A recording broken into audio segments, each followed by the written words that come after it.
अच्छा, एक इंसिडेंट था तो मैं मतलब सफाई कर रही थी और मैं साथ साथ गुनगुना रही थी। उनके म्यूज़िक टीचर ने मुझे गुनगुनाते हुए सुना और उन्होंने कहा कि अंदर आएँ, इस बच्ची को बुलाएं और हम इसकी आवाज़ सुनेंगे, आवाज़ बहुत अच्छी है बच्ची की। I was in 4th standard on that time. Nice. तो मैं गई अंदर और मैं कंफ्यूज हो गई उनके सामने कि मैं क्या सिंग करूं। एंड मैंने वहाँ पर नेशनल सॉन्ग सिंग किया, वो जीवे जीवे पाकिस्तान। सो that was my first experience on that time. आज सईद के भी बहुत अच्छे अच्छे सॉन्ग्स होते हैं और उनकी एक अलग ही वाइब होती है। मतलब कोई भी सॉन्ग सुन रहे हो तो you have to move it, आप अपने आप को कंट्रोल ही नहीं कर पाते हो, इस तरह की वाइब है उनके सॉन्ग और फुली जोश के साथ वो दोनों को लेके चलते हैं, जेंजिस को भी और ओल्ड में भी लेके चलते हैं। बड़ा ही अच्छा ही उनका पुराना अलग ही उनका एक कोई अच्छा गाना बताएं जो आपको पसंद हो। 12 साल अधी अधी रात। हाँ, अच्छा है, अधी अधी रात है और 2 नंबर वाला सॉन्ग भी अच्छा है। वैसे लोगों को 2 नंबर गलत अज्यूम करते हैं लेकिन वो सॉन्ग बहुत अच्छा है। मतलब गाने में अच्छा लग रहा होता है बहुत ज़्यादा। ऐसे ही है। सिंगिंग का आपने बताया आपको शौक है, सिंगिंग कब स्टार्ट की आपने? When I was in 4th standard, मैंने 4th स्टैंडर्ड में सिंगिंग स्टार्ट की। सिर्फ स्टार्ट नहीं की, मैंने कैसेट रिकॉर्ड करवाई। तब के टाइम में कैसेट रिकॉर्डिंग होती थी। मैंने स्टूडियो रिकॉर्डिंग करवाई। नगमाना जाफरी सिंगर का पता होगा मे बी आपको। नगमाना जाफरी थी उस टाइम। सॉन्ग रिकॉर्डिंग थी आरिफ लोहार की स्टूडियो में, वो भी आए हुए थे और बाबा ने मुझे उनसे, मैं तो नहीं जानती थी आरिफ लोहार को ऑनेस्टली, लेकिन आप मिली? बट हाँ, मैं मिली थी। मैं बहुत छोटी थी ना तब तो। अलिफ अल्लाह चंबे। हाँ ऐसे। तो मतलब हर किसी सिंगर की अपनी अपनी वाइब होती है। तो बहुत ज़्यादा पोजेसिव होते हैं कि उनका हर मील फुल मिसालों से भरपूर हो। अभी माउथ वाटरिंग रहा, रोजे नहीं देंगे, आप क्या बातें करवा रहे हैं मेरे साथ। और हमारे ना कॉर्पोरेट ऑफिस में ये चीज़ें बहुत हैं। बाहर क्यों अच्छी चीज़ है, जॉब क्यों अच्छी है बाहर, वहाँ एक एक मिनट की ना उनको सैलरी मिलती है। बिल्कुल ऐसी है, ठीक है ना। यहाँ पे ये चीज़ नहीं है। यहाँ पे इंसानियत ही नहीं है, लोगों को मजदूरों की तरह उनसे काम करवाया जा रहा होता है। I love to go out because Multan में ना थोड़ा सा है बैकवर्ड चीज़ें हैं और क्रिटिसिज्म बहुत ज़्यादा है, ड्रेसिंग के मामले में भी, सिंगिंग के मामले में भी। सिंगिंग के मामले में भी कि लड़की आगे नहीं गा सकती और अगर वो गा भी रही है तो वही पता नहीं वो कोई ख़राब लड़की है और उसके कैरेक्टर पे बातें आ जाती हैं। तो ये चीज़ों के मामले में पीछे है, नो डाउट। मेरी तरफ से एडवाइस ही होगी कि आप ना अपना एक्सपेंस ज़रूर लिखवाओ कि ये बंदा जो है मुझे हर महीने इतना एक्सपेंस देगा। चाहे प्यार है, चाहे लव मैरिज है, चाहे अरेंज मैरिज है, जो भी है, अपनी एक सेफ साइड रखनी है आपने। प्लस आपके पास अपना एक रहने की जगह हो, क्योंकि औरत का लड़की का कोई घर ही नहीं होता अनफॉर्चुनेटली। हमारे ये कि आपकी बात सही है। उस्मान इसी वजह से जो है शादी नहीं कर रहा। जिसको अभी आजकल आप अरिजीत, मैं अगर इंडियन वाली साइड पर रहूँ तो अरिजीत के सॉन्ग बहुत सुनती हूँ। वैसे भी मूड के अकॉर्डिंग होता है, लेकिन मुझे ज़्यादातर जो है ना सॉफ्ट एंड रोमांटिक वाले सॉन्ग ज़्यादा अच्छे लगते हैं। तो मैं उसी के अकॉर्डिंग। अरिजीत ने तो रिटायरमेंट दे दी है ना, रिटायरमेंट बहुत अफसोस हो, बेचारे आशिक कहाँ जाएंगे। आशिक कहाँ जाएंगे। सबसे पहले ये कि आपका ना ज़र्फ जिस चीज़ की आपको इजाज़त ना दे, आप वो चीज़ ना करो। चाहे उस चीज़ में आपको लाखों क्यों ना ऑफ़र कर रहा हो अगला पर्सन, आपको सैलरी, अगर आपका दिल नहीं मान रहा कि इस काम से जो है ना मेरा ज़र्फ इजाज़त नहीं देता, नीडी क्यों ना हो। ज़रूरत देखो इंसान से हर चीज़ करवा लेती है, ठीक है बिल्कुल। लेकिन अगर आपका ज़र्फ नहीं मार रहा ना उस चीज़ के लिए कि भाई मैं हलाल की इंसान बस रोज़ी कमाए, सबसे पहली बात बिल्कुल। तो बस मैं तो यही कहूँगी कि इंसान वो काम करे जिसका उसका दिल इजाज़त दे। That's it.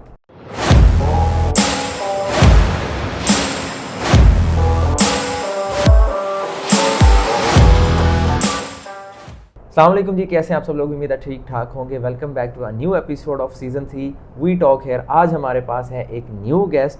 तो न्यू गेस्ट को इजाज़त हम खुद देते हैं कि इंट्रोडक्शन वो अपना खुद दें। तो sir, camera is all yours. First of all, thank you so much for having me in. You're welcome. And myself Kiran Shehzad, basically I'm a content creator और म्यूज़िक का मुझे बहुत ज़्यादा शौक है।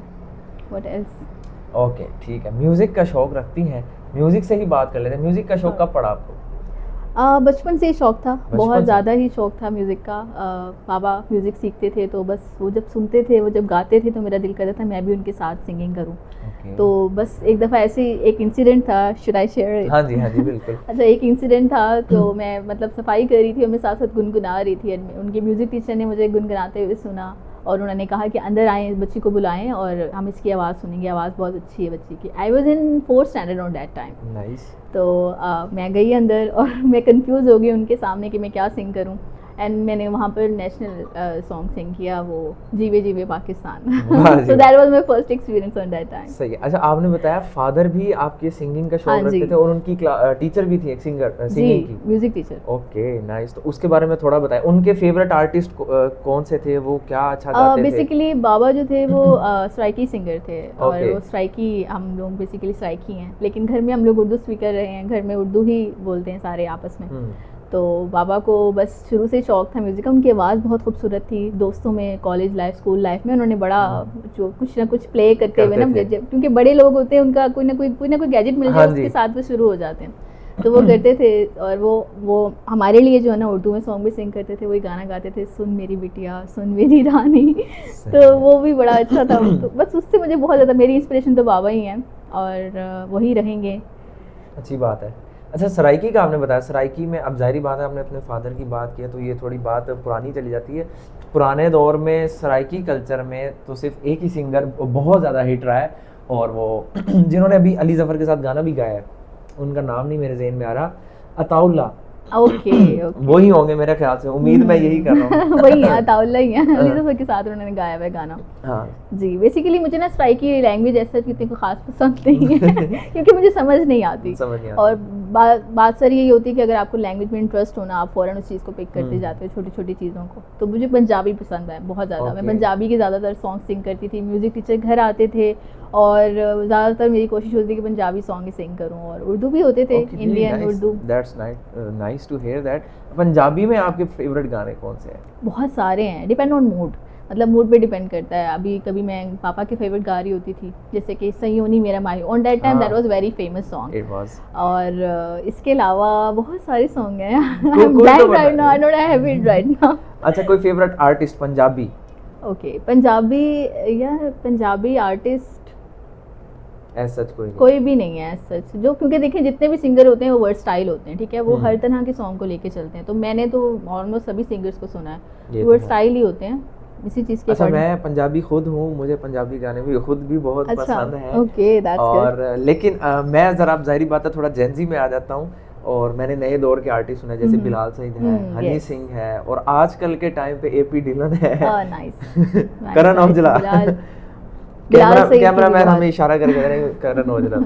करण औजला भी अच्छा है, सही है। बिलाल सईद के भी बहुत अच्छे अच्छे सॉन्ग्स होते हैं, और उनकी एक अलग ही वाइब होती है। मतलब कोई भी सॉन्ग सुन रहे हो तो you have to move it, आप अपने आप को कंट्रोल ही नहीं कर पाते हो, इस तरह की वाइब है उनके सॉन्ग्स की, और फुली जोश के साथ वो दोनों को लेके चलते हैं, जेंजीज को भी और ओल्ड में भी लेके चलते हैं। तो बड़ा ही अच्छा ही उनका, मतलब पुराना अलग ही। उनका एक कोई अच्छा गाना बताएं जो आपको पसंद हो। 12 साल, अधी अधी रात। हाँ, अच्छा है, आधी आधी रात है, और 2 नंबर वाला सॉन्ग भी अच्छा है। वैसे लोगों को 2 नंबर गलत अज्यूम करते हैं, लेकिन वो सॉन्ग बहुत अच्छा है। अच्छा है, मतलब गाने में अच्छा लग रहा होता है बहुत ज़्यादा। ऐसे ही है। चले, ये तो होगी पंजाबी की बात। उर्दू में आपको आजकल के टाइम में कौन सा गाना पसंद है, या कोई आर्टिस्ट जिसको अभी आजकल आप? अरिजीत। मैं अगर इंडियन वाली साइड पर आऊँ तो अरिजीत के सॉन्ग मैं बहुत सुनती हूँ। वैसे भी मूड के अकॉर्डिंग होता है, लेकिन मुझे ज़्यादातर जो है ना सॉफ्ट एंड रोमांटिक वाले सॉन्ग ज़्यादा अच्छे लगते हैं, तो मैं उसी के अकॉर्डिंग। अरिजीत ने तो रिटायरमेंट दे दी है ना, रिटायरमेंट, बहुत अफसोस हुआ, बेचारे आशिक कहाँ जाएंगे। आशिक कहाँ जाएंगे। तो वो उनके गाने बहुत मज़े के होते हैं। पाकिस्तानी भी अच्छे हैं सिंगर काफ़ी सारे। कोई एक बताएं अपना favourite. Atif Aslam, no doubt, ये तो सबसे बेस्ट है, on the top of the list. No doubt, इसमें कोई शक ही नहीं है। अच्छा, सिंगिंग का आपने बताया आपको शौक है, सिंगिंग कब स्टार्ट की आपने? When I was in 4th standard, मैंने 4th स्टैंडर्ड में सिंगिंग स्टार्ट की। सिर्फ स्टार्ट नहीं की, मैंने कैसेट रिकॉर्ड करवाई। तब के टाइम में कैसेट रिकॉर्डिंग होती थी, मैंने स्टूडियो रिकॉर्डिंग करवाई। नगमाना जाफरी सिंगर का पता होगा मे बी आपको, नगमाना जाफरी थी उस टाइम। सॉन्ग रिकॉर्डिंग थी आरिफ लोहार की स्टूडियो में, वो भी आए हुए थे, और बाबा ने मुझे उनसे, मैं तो नहीं जानती थी आरिफ लोहार को ऑनेस्टली, लेकिन आप मिली? बट हाँ, मैं मिली थी, मैं बहुत छोटी थी ना तब तो। अलिफ अल्लाह चंबे। हाँ, ऐसे। तो मतलब हर किसी सिंगर की अपनी अपनी वाइब होती है, तो बस मेरा रिकॉर्डिंग का भी मजे की बात बताऊं, मैं कल ही जा रहा था एक पीआर के लिए, तो ड्राइव कर रहा था ना, तो मैं आरिफ लोहार का गाना ही सुन रहा था, यही वाला जुगनी जी, बहुत अच्छा गाना। अच्छा, नहीं, अब जुगनी वाला उसने अच्छा सिंग किया, काफी मजे का सॉन्ग था जुगनी वाला। ऐसे ही है। अच्छा, तो आप सिंगिंग में अभी क्या टिप्स कुछ देना चाहेंगी कुछ यंगस्टर्स के लिए, या कोई आपकी अपनी लर्निंग हो, कोई एक्सपीरियंस हो कि सिंगिंग के लिए ये चीज़ें जो है ना ज़रूरी हैं? सबसे पहले तो ये आपके अंदर जो है ना पेशेंस होना बहुत ज़्यादा ज़रूरी है। हाँ। सेकेंडली अनफॉर्चुनेटली हर चीज़ पैसा मांगती है। चाहे आपको स्किल सीखना है या अपने जो भी है, आपके पास पैसा होना ज़रूरी है। थोड़ी बहुत सेविंग रखें, जितनी सेविंग हो गई है अपनी जॉब में से थोड़ा थोड़ा, आई नो इट्स वेरी हार्ड कि आप थोड़ी सी, लेकिन शौक के लिए तो इंसान का कोई मोल नहीं है ना, राइट। तो आप थोड़ी सी सेविंग करके अपना अपना मतलब आहिस्ता आहिस्ता कोई ना कोई एक स्किल पकड़ लें, उसको लेके चलें, उसको सीखें अच्छे से। उसके बाद अपने, क्योंकि यहाँ पर ना मुल्तान में मैंने जहाँ ये देखा है कि म्यूज़िक सिखाने वाला कोई नहीं है। यहाँ पर करियोके लगा दोगे, आप उसके साथ माइक पकड़ के सिंग करो, this is not a good thing. इससे तो आप सीखे हुए लगोगे नहीं। अब मैंने लाहौर से सीखा, लाहौर में मैंने बहुत अच्छा सीखा। अब उनकी डेथ हो चुकी है, सर तालिब हुसैन नाम था उनका। उन्होंने काफ़ी सिंगर्स को प्रमोट किया। तो मुल्तान में नहीं है इस चीज़ का स्कोप, अनफॉर्चुनेटली ये चीज़ें हैं ही नहीं, सीरियस नहीं है कोई भी इस चीज़ को लेकर। डिड यू एवर कंसिडर्ड कि मुझे मुल्तान छोड़ के लाहौर शिफ्ट हो जाना चाहिए? I love to go out because Multan में ना थोड़ा सा है बैकवर्ड चीज़ें हैं और क्रिटिसिज्म बहुत ज़्यादा है, ड्रेसिंग के मामले में भी, सिंगिंग के मामले में भी, सिंगिंग के मामले में भी कि लड़की आगे नहीं गा सकती, और अगर वो गा भी रही है तो वही पता नहीं वो कोई ख़राब लड़की है और उसके कैरेक्टर पे बातें आ जाती हैं। तो ये चीज़ों के मामले में पीछे है, नो डाउट। अच्छा, यही बड़ा अच्छी बात की आपने। इसी में अगला सवाल करूंगा। जैसे अभी आपने बताया ना, फीमेल है, अगर कोई सिंगिंग में आना चाह रही तो जाहिर बात है कोई फैमिली प्रेशर भी होता है, सोसाइटी की क्रिटिसिज्म भी होता है। तो आपने कोई ऐसी चीज़ कोई फेस की? हाँ, स्टार्टिंग में तो ममा ने मुझे इस चीज़ के लिए बिल्कुल भी अलाउ नहीं किया, बट बाबा मेरे साथ थे, उन्होंने मुझे प्रॉपर सिखाया। घर पे म्यूज़िक टीचर आते थे, रूटीन बहुत टफ थी, लेकिन मैंने मुझे इंतज़ार रहता था कि वो 2 घंटे होंगे जब मेरी म्यूज़िक क्लास स्टार्ट होगी। हर एक गैजेट बाबा ने घर पर रखा हुआ था, लाइक पियानो, तबला, ETC हर एक आता था, और वो उनके साथ प्रॉपर एकेडमी बनाई हुई थी घर के अंदर ही, और बड़ा ही अच्छा सेफ इन्वायरमेंट में मैंने सीखा। आपने कौन कौन से इंस्ट्रूमेंट सीखे हुए हैं? इंस्ट्रूमेंट में सिर्फ पियानो प्ले करती थी बस। ओके। पियानो भी बहुत टेक्निकल होता है, उसकी तो कीज ही बहुत ज़्यादा है। एक ही सॉन्ग सीखा था उसी टाइम में मैंने, वो था तुम दिल की धड़कन में, बड़ा ही और सॉन्ग है, तो वो मैंने पियानो पर सीखा था प्ले करना। तो इसके अलावा बस गिटार का बहुत शौक है। Let's see. गिटार का, हाँ, अच्छी बात है, सही है। लाहौर तो भाई मेरा भी फेवरेट है। अच्छा, लाहौर की बात होती तो खाने की बात तो साथ होगी। लाहौर तो आप फूडी हैं? कह सकते हैं, कह सकते हैं। किस तरह की फूडी है? मुझे ना एक्चुअली खाने से ज़्यादा बनाने का शौक है। मैं शेफ़ हूँ बकायदा। मैंने प्रॉपरली सीखा हुआ है बेकिंग को, केक्स, पिज़्ज़ा, ये चीज़ें मैं घर में बना लेती हूँ। कुकिंग चैनल भी है एक छोटा मोटा सा। डिस्क्रिप्शन में लिंक है, आप जाके फॉलो कर सकते हैं। बिल्कुल। तो बस मुझे बनाने का ज़्यादा शौक है बनिस्बत खाने के। ओके, ज़्यादा देसी लवर है या फास्ट फूड? देसी। देसी में क्या चीज़ पसंद है? कढ़ाई, बिरयानी से भी ज़्यादा। अच्छा, बिरयानी से भी ज़्यादा? कढ़ाई कौन से वाली, वाइट कढ़ाई या नहीं, देसी लाल कढ़ाई जो होती है, जो सिंपली कढ़ाई होती है, चिकन कढ़ाई। मतलब कभी हमें आप खिलाएंगी? जी बिल्कुल। इंशाल्लाह, ज़रूर। मेरा ये है कि मुझे ना चिकन से ज़्यादा ना मुझे देसी चीज़ें पसंद है, इन अ सेंस कि वेजिटेरियन कह सकते हैं, शाकाहारी नहीं हुए। सही है। तो बस मुझे ये वाली चीज़ें ज़्यादा अच्छी लगती हैं। अच्छा, लाहौर अभी कभी विजिट किया, गई होंगी? कई बार बता रही हूँ ना, लाहौर में सबसे अच्छा फेवरेट फूड पॉइंट कौन सा है आपका?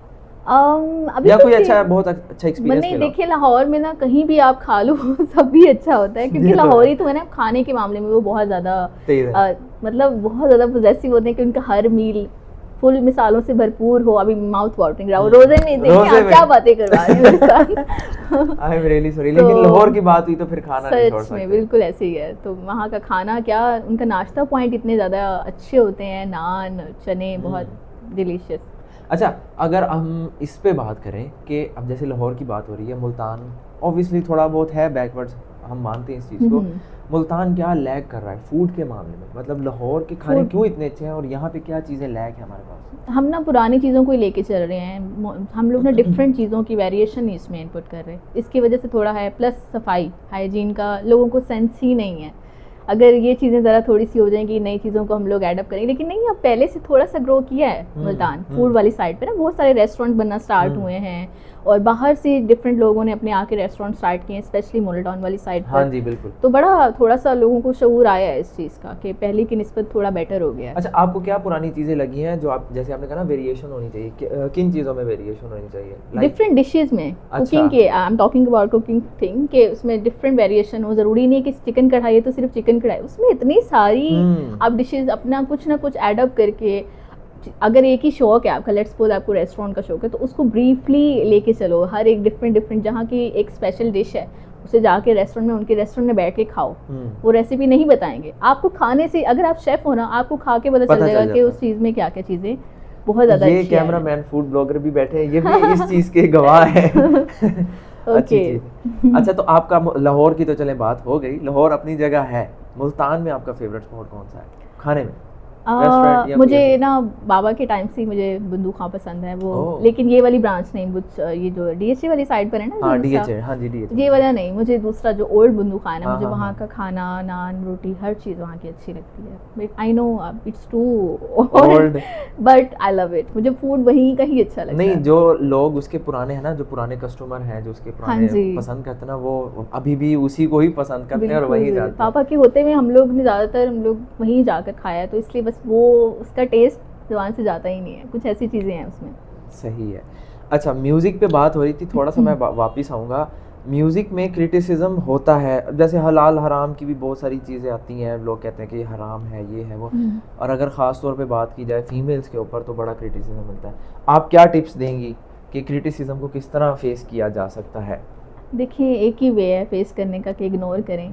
ये जितना ज़्यादा आप ज़्यादा सर पर सवार करेंगे चीज़ों को, स्टार्टिंग में मैं भी ऐसी थी, बहुत ज़्यादा क्रिटिसिज्म मिला, लेकिन जब आप स्ट्रॉन्ग हो जाओगे ना, तो आप हर एक इंसान की बात को बर्दाश्त कर लोगे। हम ना अपना माइंडसेट सोचो, बस ये सोचो कि हमें मेंटल पीस हमें चाहिए। किसी ने क्या करना है, कोई हमें कमा कर नहीं दे रहा, कोई हमारे लिए कुछ कमा नहीं रहा, ठीक है, हमने खुद कमाना है, तो बस इग्नोर करो, सिंपल इज़ दैट। किसी की ये ना सोचो कि फ़लाना बंदा मेरी ये करने से नाराज़ हो जाएगा, कोई खुश होगा, ये नहीं होगा। अपने आप को जो आपका दिल कर रहा है ना, आप बस वो करो। मैंने लाइफ से ये सीखा है बेसिकली। That's really nice. अच्छा, मैं किरण के बारे में बताता जाऊँ। अभी तो इन्होंने जब इंट्रोडक्शन में बताया कि ये सिंगर है और कंटेंट क्रिएटर भी है, लेकिन बाद में इन्होंने बताया कि अच्छी शेफ़ भी हैं और फूडी भी हैं और बहुत सारी चीज़ें हैं। अच्छा, ये भी बताता जाऊँ कि वर्किंग वुमेन भी हैं। अब जैसे क्रिटिसिज्म की अभी बात हो रही थी, तो ये हमारी बात पहले भी हुई थी कि हम इस पे बात करेंगे। तो अब आप एक वर्किंग वुमेन है, काम करती हैं, घर से बाहर निकलना पड़ता है, 100 चीज़ें देखनी पड़ती है, आना जाना, वर्क स्पेस में काम करना, वहाँ पे हमारी सोसाइटी ऐसी है कि फीमेल्स को बहुत ज़्यादा इश्यूज फेस करने पड़ते हैं। तो आप कोई ऐसा एक्सपीरियंस शेयर करना चाहें या कुछ ऐसी बात आप बताना चाहें ऑडियंस को, ख़ास तौर पे फीमेल्स को, कि आप इन चीज़ों से बचें, आपको इन चीज़ों से बचना चाहिए, क्या प्रिकॉशंस लेनी चाहिए? या बिल्कुल, मैं ये चीज़ डेफिनेटली शेयर करना चाहूँगी। पहली चीज़ ये कि आप जिस जगह पर जा रहे हो, वहाँ पर ना जो भी वो वर्बली बात करें, वो वर्बली तक ना रहने दो, उसको प्रॉपर्ली डॉक्यूमेंट्री होगा हर चीज़ ना, ठीक है, तभी आपको पता चलेगा। नेक्स्ट टाइम वो आपको सैलरी आपकी 20,000 लेट्स सपोज वो आपको दे रहे हैं, ठीक है, उसके बाद आपको 20 की जगह एक्स्ट्रा टास्क असाइन किए जा रहे हैं जो कि आपकी जेडी में इंक्लूड भी नहीं है, उसकी वजह से मसले होते हैं। आप एक्स्ट्रा पैनिक हो जाते हो, प्रेशराइज किया जा रहा होता है कि भाई अभी ये लड़की को, अब क्योंकि लड़की समझा जा रहा है, लड़की का क्या है, उसको कहते हैं उसको ये नीचे ही रहेगी, ये ऊपर नहीं आ सकती, तो उसको जितना ज़्यादा बर्डनाइज करेंगे, प्रेशराइज करेंगे, तो वो बेचारी कर देगी हमारा काम। और हमारे ना कॉर्पोरेट ऑफिस में ये चीज़ें बहुत हैं। बाहर क्यों अच्छी चीज़ है, जॉब क्यों अच्छी है बाहर, वहाँ एक मिनट की ना उनको सैलरी मिलती है, बिल्कुल ऐसी है, ठीक है ना। यहाँ पे ये चीज़ नहीं है, यहाँ पे इंसानियत ही नहीं है, लोगों को मजदूरों की तरह उनसे काम करवाया जा रहा होता है। दूसरा प्रिकॉशन की अगर आप बात करें तो मैं ये कहूँगी कि लड़कियां जब घर से बाहर जाएं, तो अब अगर आप घर से बाहर निकल आए हो ना, तो अपने काम खुद करना सीखो। ये नहीं कि भाई आएगा तो मुझे छोड़ कर जाएगा, ठीक है, सेफ्टी होनी चाहिए। अगर आप इन ड्राइव पे जा रहे हो या ऑटो पे जा रहे हो, जिस पे भी जा रहे हो, ऑटो वाले का नंबर, जो ऑटो का नंबर होता है, राइट, उसकी नेम प्लेट जो है, उसकी पिक्चर सेंड की, अपनी लोकेशन, यस नंबर प्लेट अपनी लोकेशन सॉरी कोई बात, अपनी लोकेशन जो है, लाइव लोकेशन जो भी है वो, कि फैमिली किसी एक पर्सन, फैमिली नहीं अगर अवेलेबल तो फ्रेंड में से कोई जिस पे आप पे ट्रस्ट हो, उसके साथ अपनी लोकेशन शेयर करो आप लोग। और कुछ प्रिकॉशन ये ज़रूरी हैं गर्ल्स के लिए भी, इनफैक्ट सबके लिए ज़रूरी है, लेकिन बॉयज़ हैंडल कर लेते हैं सिचुएशन को। मैं तो कहूँगी कि गर्ल्स को भी हैंडल करना आना चाहिए, बिल्कुल। That's really nice to hear that, बहुत अच्छी बात बताई आपने। अच्छा, मैं अगला सवाल थोड़ा सा कंट्रोवर्शियल करूंगा, I hope you don't mind it, लेकिन हमारी सोसाइटी का इशू भी है ये, तो उस पर अब जैसे बात हो रही है तो मैं उसको आगे कंट्रीब्यूट कर रहा हूँ। लड़कियां घर से बाहर निकलती हैं, ऑब्वियसली हर लड़की को आजकल ना घर वालों की तरफ से सपोर्ट नहीं मिलती कि आप बाहर क्यों जा रही हो, जब हम बैठे हैं कमा रहे हैं तो आपको ज़रूरत नहीं है। लेकिन कुछ फीमेल्स होती हैं जिनको शौक है, आजकल तो वैसे ही बहुत ज़्यादा एक्सपोजर है, लोग पढ़े लिखे हैं, लोग चीज़ें ट्राई आउट करना चाह रहे हैं, अपॉर्चुनिटीज़ हैं यहाँ पे, तो फीमेल्स भी बाहर निकलना चाहती हैं कि निकलें, हम काम करें। लेकिन कुछ फैमिली प्रेशर्स होते हैं, जैसे कि एक तो यही इशू होता है कि आपको बाहर जाने नहीं देगा, अगर जाने भी देना तो बिल्कुल इतना उसको ढक के और इतना वो Yes. बंद करके उसको Right. भेजा जाता है कि बेचारी बाहर, अब जैसे मुल्तान है इतनी हम्म। ज़्यादा गर्मी, मैं यकीन माने यूनिवर्सिटी भी जाता था ना जब, तो लड़कियां आती थी, गर्ल्स आती थी बुरखे में, वेल में, और सारा सारा दिन उन्होंने मास्क लगा के रखना, अपने आप को कवर रखना, गर्मी में हिम्मत होती थी उनकी। तो आप क्या एड्रेस करना चाहेंगी कि इस तरह की चीज़ को वो अपनी फैमिली को किस तरह जो है क्या क्या क्या कहूँ उसको मैं, कि सेटिस्फाई किस तरह कर सकती हैं कि हमें निकलने दें, अगर हम वेल में नहीं भी हैं तो हम अपने ड्रेस में जा सकती हैं, या उसके लिए क्या सेफ्टी है, किस तरह वो देखिए चीज़ पहली कर बात सकती तो ये है कि आप अपने आप को ना अपनी बात मनवाना सीखो। ये जो हम लोगों को आ गया ना कि हाय कोई बात नहीं, हम ना बहुत ज़्यादा इमोशनल हो जाती हैं लड़कियाँ, ठीक है, पेरेंट्स हमें लेकर बहुत ज़्यादा वरीड होते हैं, आई नो डाउट, लेकिन अपनी बात मनवाना सीखो। आप अगर घर से निकल रहे हो, काम कर रहे हो, तो पहले पेरेंट्स से या किसी से भी, आप फैमिली के मेम्बर, क्लोज मेम्बर से, उनसे बात करो कि मैं यहाँ घर से जा रही हूँ, तो आपको ट्रस्ट करना होगा मुझ पर, ठीक है, पहली चीज़ ये। जब उनको ट्रस्ट होगा तो कोई, मेरा नहीं ख्याल कि इस तरह के कोई मसले होते हैं। हाँ, रही बात कवर होने की, देखें हर किसी की अपनी प्रायोरिटीज़ होती हैं कि वो किस वे में बाहर जाना चाह रहा है, किसी को कवर रहना अच्छा लगता है, किसी को, तो इस पे मैं कुछ भी, आई डोंट थिंक कि कुछ कहना बनता है। ये है कि you have to dress well. अगर आजकल तो हिजाब में भी डिफरेंट वेरिएशन आ गई हैं, अच्छा वेल ड्रेस होकर आप अच्छे से कैरी कर सकते हो, क्योंकि देखें अगर आप कॉर्पोरेट ऑफिस में जाते हैं ना, तो अगर आप इस तरह की ड्रेसिंग कैरी करोगे तो वो अच्छा नहीं लगेगा, एक अच्छा इम्पैक्ट नहीं होता। तो ये नहीं कह रही कि अपना गाउन ही उतार दो और वो सब चीज़ें नहीं, उसमें रहकर भी आप अपने आप को एक अच्छा प्रेजेंटेबल बना सकते हो, बट हाइजीन का मैं पहले ही कहूँगी कि ज़रूर ख्याल रखना चाहिए। You have to smell good, you have to talk good. सही है, बहुत अच्छा है। अच्छा जी, वर्किंग वुमेन है, लाइफ में आपने बहुत सारे चैलेंजेस फेस किए होंगे, रेदर देन कि आप फीमेल हो, मैं उससे ज़रा हट के बात करना चाह रहा हूँ, वैसे ही आपने लाइफ में क्या क्या चीज़ें फेस की हैं, कोई लाइफ के लेसन्स जो आप सजेस्ट करना चाहें या शेयर करना चाहें? बहुत सारी चीज़ें फेस की हैं। सबसे पहले ये कि आपका ना ज़र्फ़, जिस चीज़ की आपको इजाज़त ना दे, आप वो चीज़ ना करो, चाहे उस चीज़ में आपको लाखों क्यों ना ऑफ़र कर रहा हो अगला पर्सन, आपको सैलरी, अगर आपका दिल नहीं मान रहा कि इस काम से जो है ना मेरा ज़र्फ़ इजाज़त नहीं देता, नीडी क्यों ना हो, ज़रूरत देखो इंसान से हर चीज़ करवा लेती है, ठीक है बिल्कुल। लेकिन अगर आपका ज़र्फ़ नहीं मार रहा ना उस चीज़ के लिए कि भाई मैं हलाल की इंसान बस रोज़ी कमाए, सबसे पहली बात ये है, तो बस मैं तो यही कहूँगी कि इंसान वो काम करे जिसका उसका दिल इजाज़त दे, दैट्स इट। तो रियली नाइस। अब आ जाते हैं हम सोशल मीडिया पे, बड़ी हमने गहरी गहरी और क्या कहते हैं उसको, इंटेलेक्चुअल बातें कर ली हैं हमने। अब सोशल मीडिया पे आते हैं थोड़ा सा। सोशल मीडिया आप कब से यूज़ कर रही हैं? मैं सोशल मीडिया तो लाइक काफ़ी टाइम से यूज़ कर रही हूँ।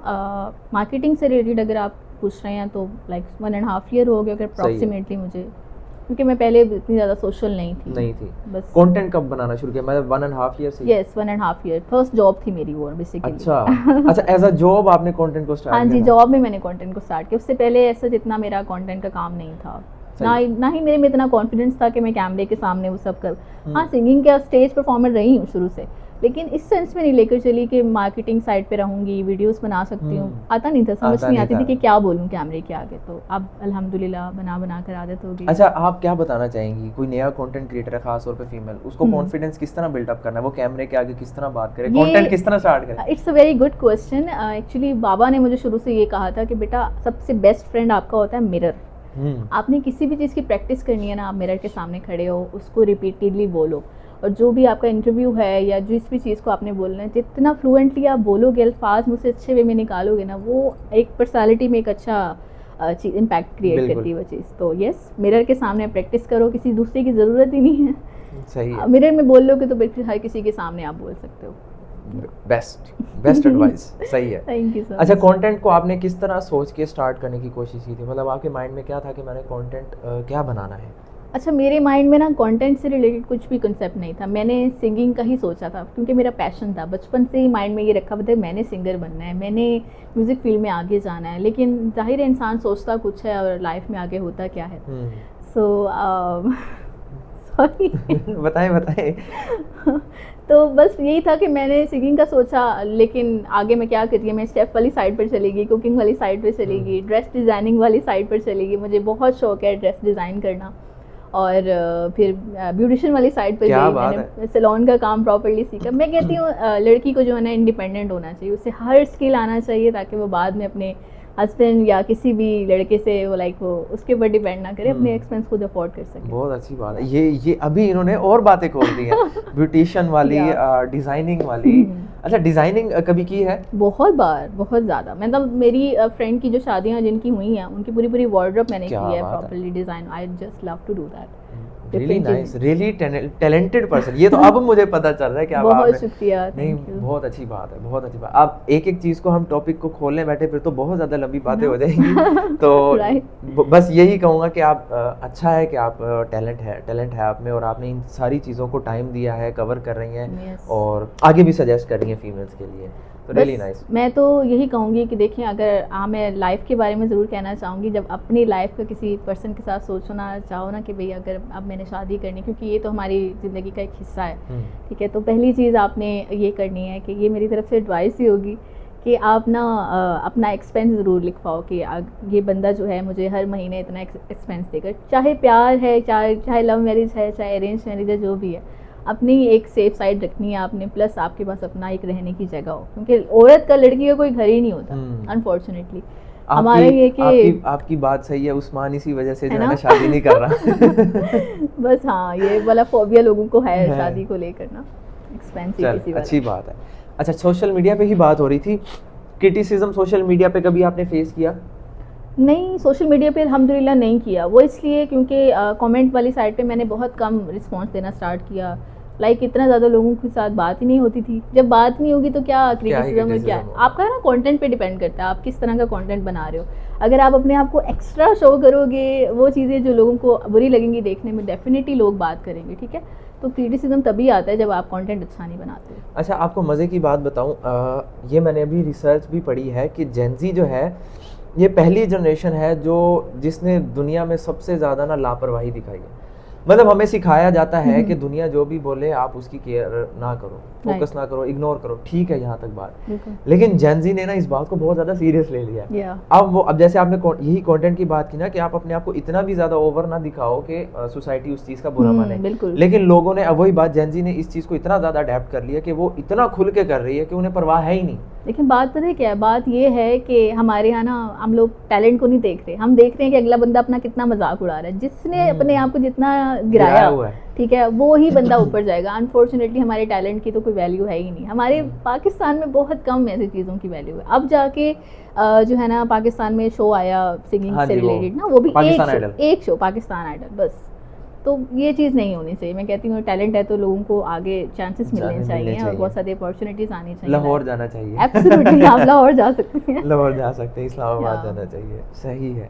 अच्छा, मेरे ज़हन में एक सवाल था, फौरी मेरे ज़हन से ऐसे भागा है, अब मैं उसको दोबारा रिवाइव करने की कोशिश कर रहा हूँ। Let me think. अच्छा, उतनी देर मैं ये पूछ लेता हूँ, सोशल मीडिया पे आपने कंटेंट बनाया, कंटेंट की नीश भी आपने सेलेक्ट की है, जैसे आपने अभी बताया प्रमोशंस और मार्केटिंग वगैरह की, आप क्या एक्सपीरियंस शेयर करना चाहेंगी? मार्केटिंग किस तरह होनी चाहिए? अच्छा प्रमोट किस तरह कर सकते हैं हम? अच्छा कंटेंट किस तरह बना सकते हैं हम? बस मैं वही कहूँगी कि ज़्यादा, मैंने वही आपको जैसे पहले एक्सप्लेन किया कि ज़्यादा ओपन अप नहीं होना। सिंपल इज़ दैट कि जितना सिंपल टू द पॉइंट आप कंटेंट को लेके चलोगे, आप उतना ज़्यादा क्रिटिसिज्म से भी बचोगे, अपना काम भी लोगों को दिखाओगे। Simple is that. और मेरा नहीं ख्याल कि इसमें इतना कॉम्प्लिकेट चीज़ हो सकती है। मार्केटिंग तो एक फ़न चीज़ है, जितना ज़्यादा फन वे में करोगे चीज़ों को, लोगों को अच्छा लगेगा। सिंपल। सही है, रियली नाइस। अच्छा जी, अब हम बस इसको ऑलमोस्ट एंड करेंगे। मैं आपसे ये कहता हूँ कि कैमरा आपका है। इस टाइम आप कोई भी दिल की बात, कोई भी एडवाइस, कोई भी कोट शेयर कर सकती हैं, जो दिल चाहे आप कैमरे को बता सकती हैं, ऑडियंस को। The camera is all yours. Thank you so much. अच्छा, मैं गर्ल्स के लिए स्पेशली कहना चाहूँगी कि यार, आपके लिए ना कोई भी नहीं होता ज़िंदगी में, आपको अकेले ही सर्वाइव करना होता है। सो बी स्ट्रॉन्ग। हर सिचुएशन को ये माइंड में रख कर चलो कि मैंने ना, ये जितने भी लोग हैं ना, इन सबको दिखाना है कि मैं अकेली सर्वाइव कर सकती हूँ दुनिया में। तो ज़रूरी नहीं है कि आपके साथ कोई आपके सर पर, ठीक है, फादर पेरेंट्स सब लोग आपके साथ होते हैं, लेकिन उनको स्ट्रॉन्ग बन के दिखाओ। डिपेंड ना करो बेचारी मजलूम और इस तरह के इसमें ना आओ कि लोग आपका फ़ायदा उठा जाएं। तो बस मैं इतना कहना चाहूँगी, अपने आप को स्ट्रॉन्ग बनाएं, इंडिपेंडेंट रहें और हर स्किल को सीखें ताकि बाद में आप अपना खुद कमा सकें। In short B powerful. B powerful, that's it. Okay, really nice. तो ये थी किरण, आई होप कि आपको इनकी बातें अच्छी लगी होंगी, मुझे तो पर्सनली अच्छी लगी है। बहुत शुक्रिया। यू टॉक वेरी नाइसली, आपने बहुत अच्छी बातें शेयर की हैं और ख़ास तौर पे फीमेल से रिलेटेड, तो I enjoyed a very good time. Thank you for coming. तो उम्मीद है कि आपको ये वीडियो पसंद आई होगी, पॉडकास्ट पसंद आई होगी। इसी तरह हम और पॉडकास्ट बनाते रहेंगे। तब तक के लिए जो है आप इस वीडियो को लाइक कर दें, चैनल को सब्सक्राइब कर दें। किरण के सारे मैं सोशल अकाउंट्स जो है डिस्क्रिप्शन में दे दूंगा, लाजमी फॉलो कर लीजिएगा। अगर आपको इनसे कोई बात पूछनी हो तो आप इनसे पूछ सकते हैं, कमेंट्स में पूछ सकते हैं या आप पर्सनली इंस्टाग्राम पे कनेक्ट कर सकते हैं। तो तब तक के लिए इजाज़त दें। Thank you so much. Allah हाफिज़। चलिए, हाँ पता चले रिकॉर्ड ही ना हो रहा। नहीं हो रहा है मान दी लाइक जाओ बाहर।